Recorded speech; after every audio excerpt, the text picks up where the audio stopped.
نحمد نصلی علی رسول الکریم اما بعد فاعوذ باللہ من الشیطان الرجیم بسم اللہ الرحمن الرحیم۔ ہم اپنے پیارے رسول صلی اللہ علیہ وسلم کی سیرت کے بارے میں کتاب پڑھ رہے ہیں۔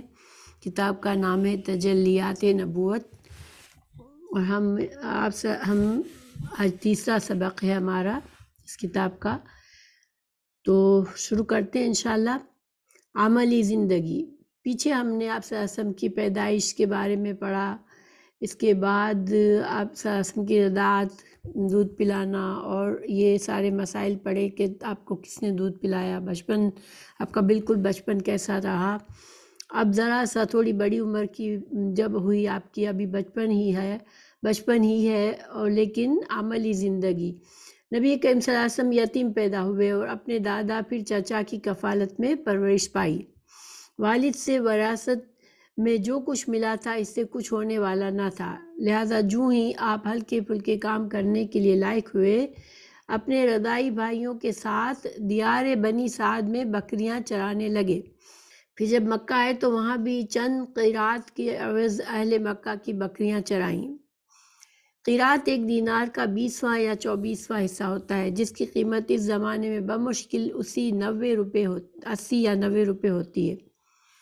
اوائل عمر میں بکریاں چرانا انبیاء کرام کی سنت ہے۔ ایک بار عہد نبوت میں نبی صلی اللہ علیہ وسلم نے فرمایا، کوئی بھی نبی نہیں گزرا مگر اس نے بکریاں ضرور چرائی ہیں۔ تو یہ ہم پیچھے بھی پڑھ چکے تھے اتنا پیراگراف۔ اب ہم آگے بڑھتے ہیں۔ جب آپ صلی اللہ علیہ وسلم جوان ہو گئے تو غالباً تجارت کرنے لگے، کیونکہ بعض روایت میں مذکور ہے کہ آپ صلی اللہ علیہ وسلم صائب بن ابو صائب کے ساتھ مل کر تجارت کرتے تھے۔ ایک بہترین ساجی تھے، ساجی مطلب ساتھی یا پارٹنر، دوست، تو بہت بہترین ساجی تھے، نہ حجت بحث کرتے تھے نہ جھگڑتے تھے۔ آپ معاملات میں حد درجہ امانت، سچائی اور پرہیز کے لیے مشہور تھے، اور زندگی کے سارے میدانوں میں آپ کا یہی وتیرہ تھا۔ چنانچہ آپ کا لقب بھی امین پڑ گیا۔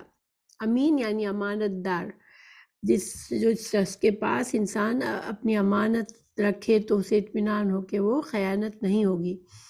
ملک شام کا سفر اور حضرت خدیجہ رضی اللہ عنہا کے مال کی تجارت۔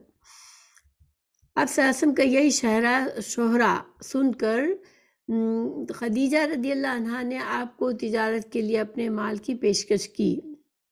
وہ شرف اور مال دونوں لحاظ سے قریش کی سب سے معزز خاتون تھیں، اور لوگوں کو کچھ اجرت پر اپنا مال تجارت کے لیے دیا کرتی تھی۔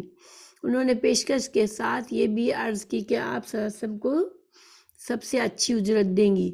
تو یہ ایک طرح سے مداربت، اس کام کو مداربت کہا جاتا تھا، اور یہ ایک عام طریقہ تھا اس زمانے میں کہ جو امیر لوگ ہوتے تھے وہ اپنے مال کسی کو اس معاہدے کے تحت دیتے تھے کہ وہ اس مال کے منافع میں سے اس کی کچھ فیصد جو ہے وہ منافع کے کچھ فیصد وہ اجرت کے طور پر دے دیں گے۔ تو رسول اللہ صلی اللہ علیہ وسلم کی جو شہرت حضرت خدیجہ رضی اللہ عنہا تک پہنچی، تو انہوں نے بھی آپ صلی اللہ علیہ وسلم کو یہ مداربت کے لیے آپ کو پیشکش کی۔ آپ صلی اللہ علیہ وسلم نے ان کے غلام میسرہ کے ساتھ ملک شام کا سفر کیا۔ وہاں خرید و فروخت کی خوب نفع ہوا اور اس قدر برکت ہوئی کہ پہلے کبھی نہ ہوئی تھی۔ پھر مکہ واپس آئے اور امانت ادا فرما دی۔ حضرت خدیجہ رضی اللہ عنہا سے شادی۔ ادھر حضرت خدیجہ رضی اللہ عنہا نے امانت اور برکت کا یہ حال دیکھا تو دم بخود رہ گئیں۔ پھر میسرہ نے آپ کے شیریں شمائل، بلند اخلاق اور کہا جاتا ہے کہ دھوپ میں 2 فرشتوں کے سایہ کرنے کا حال بیان کیا، تو حضرت خدیجہ نے محسوس کیا کہ ان کا گوہر مراد انہیں مل گیا، یعنی کہ جس شخص کی تلاش تھی حضرت خدیجہ کو اپنی زندگی کا ساتھی بنانے کے لیے، تو ان کو لگا کہ یہ آدمی یہ وہی ہے جس کی مجھے تلاش تھی۔ چنانچہ انہوں نے آپ کے پاس اپنی ایک سہیلی کو بھیج کر شادی کی خواہش کا اظہار کیا۔ آپ نے تجویز کو پسند کیا اور چچاؤں سے گفتگو کی۔ انہوں نے حضرت خدیجہ کے چچا عمر بن اسد کو پیغام بھیجا بات طے ہو گئی اور بنو ہاشم اور سرداران قریش کی ایک مجلس میں 20 اونٹ اور کہا جاتا ہے کہ 6 اونٹ مہر پر نکاح ہو گیا۔ دیکھیے کتنا سادگی سے سارا معاملہ ہوا۔ حضرت خدیجہ عورت ہونے کے باوجود انہوں نے رشتہ بھیجا، اور کس طرح آپ صلی اللہ علیہ وسلم نے اپنے چچاؤں سے مشورہ کیا، اور کس طرح سے پھر ان کے چچاؤں نے حضرت خدیجہ کے چچاؤں سے بات چیت کی اور رشتہ طے کیا۔ تو یہ ایک بہترین اور سمپل طریقہ ہے۔ ہمارے ہاں جو ہے وہ ان چیزوں میں بہت زیادہ تکلف کیا جاتا ہے۔ تو بہرحال خطبہ نکاح کو ابو طالب نے پڑھا، جس میں اللہ کی حمد و ثنا کی، پھر آپ کے فضل و شرف کا ذکر کیا۔ دیکھیں اس وقت اسلام نہیں آیا تھا، ٹھیک ہے، تو یہاں پر حضرت ابو طالب کا حمد و ثنا کرنا، تو چونکہ قریش جو تھے وہ اپنے آپ کو حضرت ابراہیم علیہ السلام کے دین پر سمجھتے تھے۔ وہ کہتے تھے، وہ دعویٰ کرتے تھے ہم حضرت ابراہیم کے دین پر، اسی وجہ سے حج کیا جاتا تھا، اسی وجہ سے خانہ کعبہ کی عزت اور تعظیم کی جاتی تھی۔ لیکن ظاہری بات ہے کہ وہ جو اصل دین تھا حضرت ابراہیم علیہ السلام کا، اس سے انحراف ہو چکا تھا، بتوں کی شرک بھی اس میں شامل ہو چکا تھا۔ لیکن بہرحال وہ قریش جو تھے وہ اللہ کو مانتے تھے، اور اللہ کی اپنے طریقوں سے اللہ کی عبادت بھی کرتے تھے، اور خانہ کعبہ کی عزت اور احترام بھی اللہ کا گھر سمجھ کر ہی کرتے تھے۔ تو پھر حضرت ابو طالب نے خود نکاح پڑھایا اور آپ صلی اللہ علیہ وسلم کے فضل اور شرف کا ذکر کیا۔ اس کے بعد ایجاب و قبول کے کلمات کہے اور مہر بیان کیا۔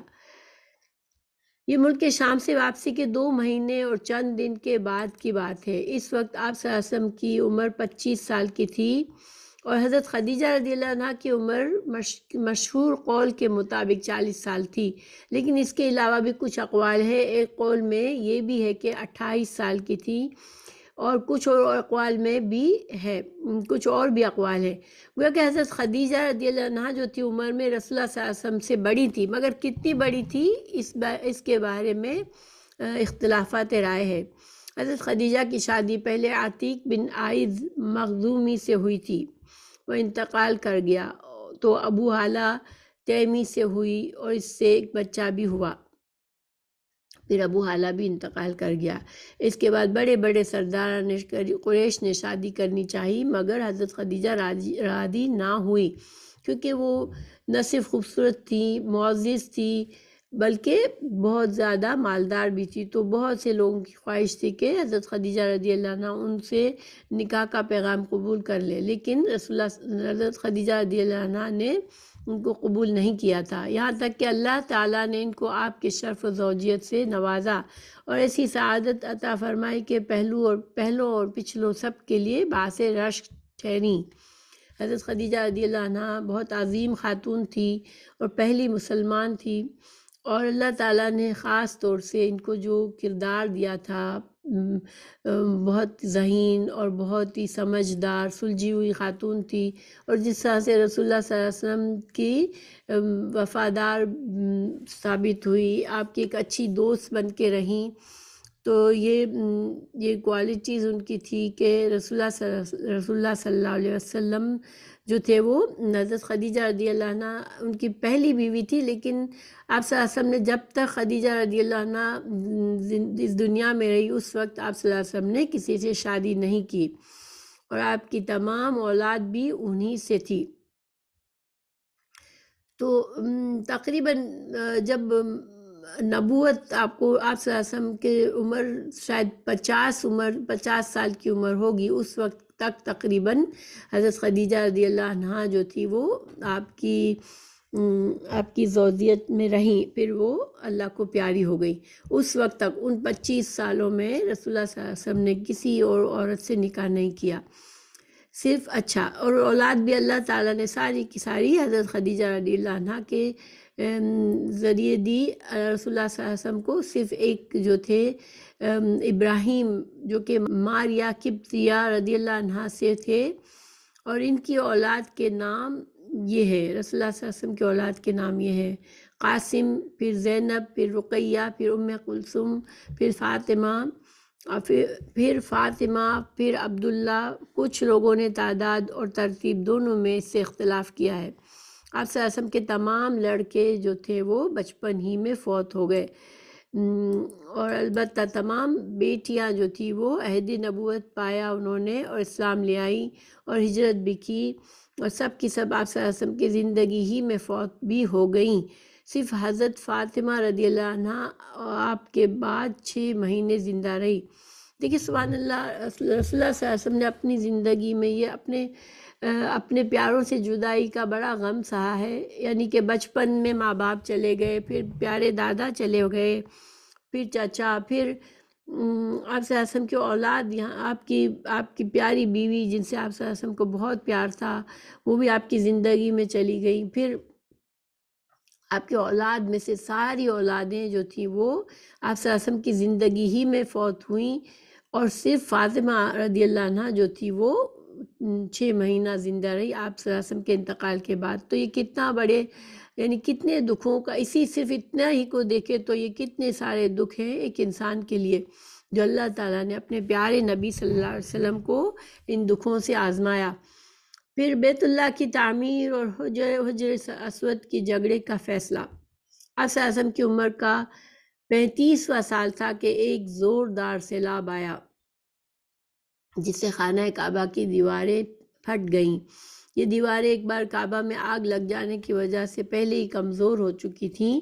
اب قریش مجبور ہو گئے کہ از سر نو تعمیر کریں۔ اس موقع پر انہوں نے فیصلہ کیا کہ اس تعمیر میں صرف حلال مال ہی خرچ کریں گے۔ دیکھیں یہ بھی قابل غور بات ہے کہ اس حد تک دین کی سمجھ ان کو تھی کہ چونکہ کعبہ اللہ کا گھر ہے تو اس کی تعمیر میں وہ حرام کمائی کو شامل نہیں کرنا چاہتے تھے، حالانکہ حرام کمائی ان میں عام تھی۔ جیسے جو عورتیں ہوتی ہیں، لونڈیاں ہوتی ہیں، ان کو ان سے جنسی خدمات لے کر لوگوں سے پیسے لیے جاتے تھے، سود سے کمائی کی جاتی تھی، کسی کے مال پر قبضہ کرنا بھی وہ اس میں برا نہیں سمجھتے تھے۔ تو یہ سارے طرح کے یعنی کہ حرام کمائی جو تھی وہ عام تھی، لیکن ان کو اتنا احساس تھا کم از کم کہ صرف حلال کمائی اللہ کے گھر کی تعمیر میں استعمال کرنی ہے۔ یعنی خانہ کعبہ گراتے ہوئے بھی ڈر لگ رہا تھا کہ کہیں اللہ تعالیٰ کا عذاب نہ ٹوٹ پڑے۔ یہ ساری چیزیں قریش میں موجود تھی زمانے جاہلیت میں بھی، ٹھیک ہے، اللہ کا خوف بھی تھا، اللہ کے گھر کی عزت بھی ان کے دل میں تھی، اور حلال و حرام کی پہچان بھی تھی۔ پھر بالآخر ولید بن مغیرہ نے یہ کہہ کر ڈھانا شروع کیا کہ اللہ مصلحین کو ہلاک نہیں کرتا۔ جب لوگوں نے دیکھا کہ اسے کچھ نہیں ہوا تو انہوں نے بھی کعبہ کو ڈھانا شروع کیا اور حضرت ابراہیم علیہ السلام والی بنیاد تک گرا ڈالا۔ تو اس کے بعد تعمیر شروع کی۔ تعمیر کے لیے ہر قبیلے کا الگ الگ حصہ مقرر تھا۔ اشراف اپنے کاندھوں پر پتھر لاتے اور ڈھیر لگاتے۔ رسول اللہ صلی اللہ علیہ وسلم اور آپ صلی اللہ علیہ وسلم کے چچا عباس بھی پتھر ڈھو رہے تھے۔ تو دیکھیں اس کام کو، کعبہ کی تعمیر کو بھی انہوں نے بہت شرف اور عزت اور والا کام سمجھ کر اس میں بڑے بڑے لوگوں نے اس میں شرکت کی، ٹھیک ہے۔ تعمیر کا کام باقوم نامی ایک رومی معمار کر رہا تھا۔ چونکہ مال اتنا جمع نہ ہو سکا تھا کہ عمارت حضرت ابراہیم علیہ السلام کی بنیادوں پر مکمل کی جا سکتی، اس لیے شمال کی طرف سے تقریباً 6 ہاتھ چھوڑ کر اس میں ایک چھوٹی سی دیوار اٹھا دی گئی تاکہ علامت رہے کہ یہ کعبہ کا حصہ ہے، اور اسی کو حجر یا حتیم کہتے ہیں۔ تو جیسے کہ اب آج کل جو لوگ جاتے ہیں خانہ کعبہ، اور ہم دیکھتے ہیں کہ خانہ کعبہ کے ساتھ ایک بنا ہوا ہے تو وہ حتیم ہے، اور وہ اصل میں کعبہ ہی کا حصہ تھا۔ اور آج بھی جگہ اگر ہم جاتے ہیں، اللہ تعالیٰ کسی کو موقع دیتا ہے تو ہم حتیم میں جب جا کے نماز ادا کرتے ہیں 2 رکعت، تو یہ گویا کہ ہم نے کعبہ کے اندر جا کے نماز پڑھی، یہ اسی طرح ہو جاتا ہے۔ یہ بھی اللہ تعالیٰ کی حکمت ہی ہے کہ ہمارے لیے یہ چیز باقی ہے کہ ہم کعبہ کے اندر تو نہیں جا سکتے اب، لیکن اس طرح سے ہم حتیم میں نماز پڑھنا اگر کسی کو میسر ہو تو وہ کعبہ میں پڑھنے کے برابر ہے۔ جب دیوار حجر اسود تک اٹھ چکی تو ہر سردار نے چاہا کہ وہی حجر اسود کو اس کی جگہ رکھنے کا شرف حاصل کرے۔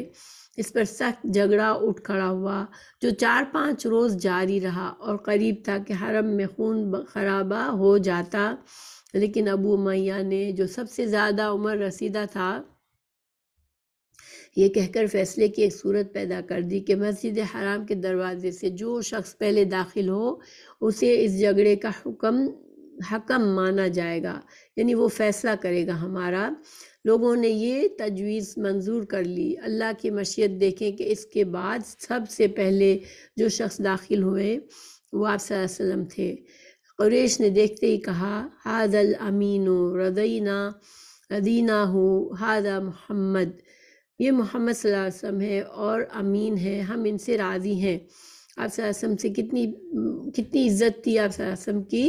یہ نبوت سے پہلے یہ جو قریش تھے جو بعد میں آپ کے بڑے سخت دشمن ہو گئے، وہ سب کے سب رسول اللہ صلی اللہ علیہ وسلم کو امین اور صادق اور امین کہتے تھے اور آپ صلی اللہ علیہ وسلم کی عزت کرتے تھے۔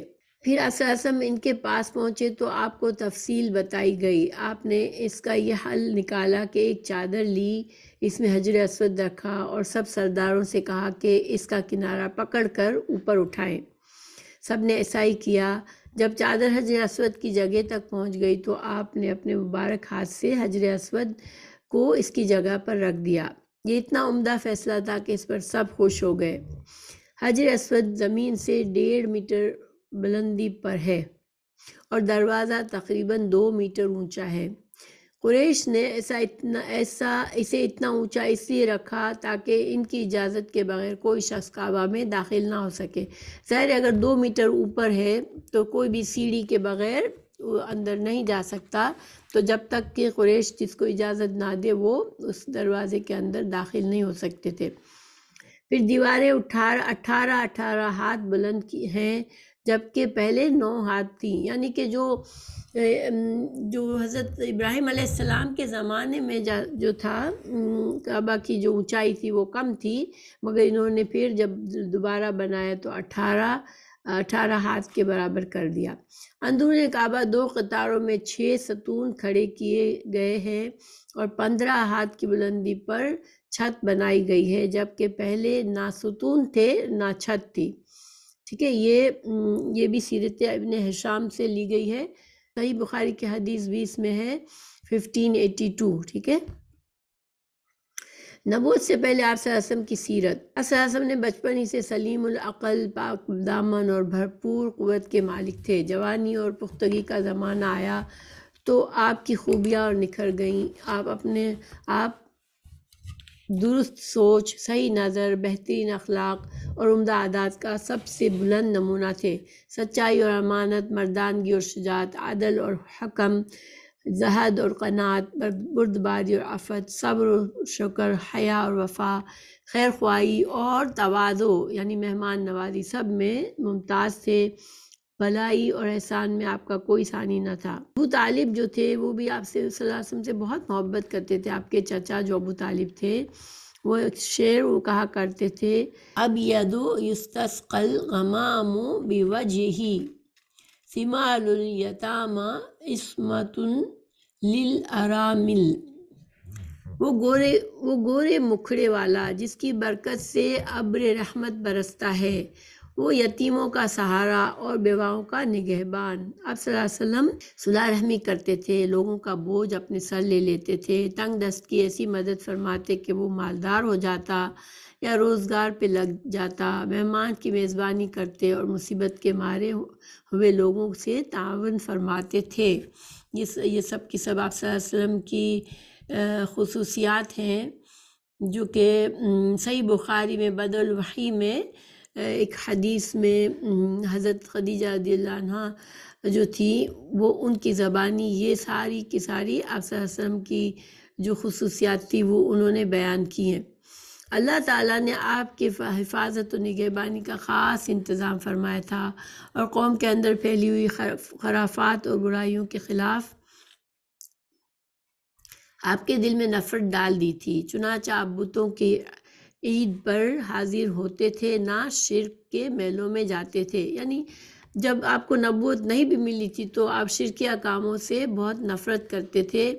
آپ صلی اللہ علیہ وسلم آستانوں یا غیر اللہ کے نام پر ذبح کیا ہوا جانور کھاتے تھے، نہ بتوں کو چھوتے اور نہ ان سے تقرب حاصل کرتے تھے۔ لات اور عزا کی قسم تو سننا بھی گوارا نہ فرماتے تھے۔ یعنی کہ شروع ہی سے اللہ تعالیٰ نے رسول اللہ صلی اللہ علیہ وسلم کو محفوظ رکھا تھا ہر طرح کے شرک کے کاموں سے۔ شراب نوشی اور کھیل کود کی مجلس سے آپ انتہائی دور تھے۔ ایسی کسی مجلس میں آپ صلی اللہ علیہ وسلم سے نے کبھی شرکت نہ فرمائی، حالانکہ یہی مجلس جوانوں کی تفریح گاہ اور دوستوں کی جائز ملاقات ہوا کرتی تھی۔ یعنی جو چیزیں بالکل عام تھی، جس میں کوئی برائی سمجھتا بھی نہیں تھا، وہ ساری برائیوں سے اللہ تعالیٰ نے پیارے نبی صلی اللہ علیہ وسلم کو محفوظ رکھا تھا نبوت ملنے سے پہلے بھی۔ انشاءاللہ آج کا سبق ہم یہاں ختم کرتے ہیں، پھر نبوت اور دعوت اگلا سبق ہوگا ہمارا انشاءاللہ۔